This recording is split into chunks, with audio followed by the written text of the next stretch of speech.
অসমৰ এগৰাকী দায়িত্বশীল মন্ত্ৰীৰ জ্ঞানৰ নমুনা দেখি আমি হতচকিত হৈছো।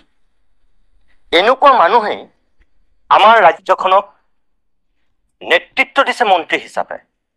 সামান্য যিখিনি জ্ঞান, সেই জ্ঞানখিনি নথকাকৈ মন্ত্ৰীৰ দায়িত্ব শুৱনি কৰি ৰাজ্যখন আগুৱাই নিব বিচাৰিছে। হিমন্ত বিশ্ব শৰ্মাই শ্ৰেষ্ঠ 5খন ৰাজ্যৰ সপোন দেখিছে এনেকুৱা এসোপা সাংগু পাংগু লৈ। সপোন দেখিছে এনেকুৱা এসোপা সাংগু পাংগু লৈ। আৰু ক'বলৈ বেয়া, শুনিবলৈও বেয়া, জয়ন্ত মল্ল বৰুৱা ডাঙৰীয়াক আমি এইটোৱে ক'ব বিচাৰো, বান্দৰে নাৰিকলৰ মূল কেতিয়াও নুবুজে।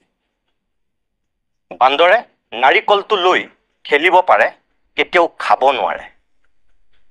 গতিকে জয়ন্ত মল্ল বৰুৱাই অন্ততঃ অসমখনৰ স্বাৰ্থত কিছুমান কথা নোকোৱাকৈ থকাটো ভাল।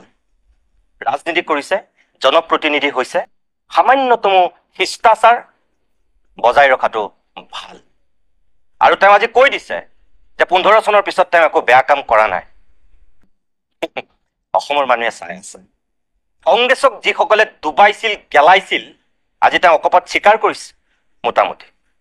আৰু এই জয়ন্ত মল্লৰ নিচিনা একাংশ ভ্ৰষ্টাচাৰীৰ বাবেই বিজেপিকো ডুবিবলৈ বৰ বেছি সময় নালাগিব। বাকী বিচাৰ অসমৰ দৰ্শকে কৰিব, অসমৰ ৰাইজে কৰিব।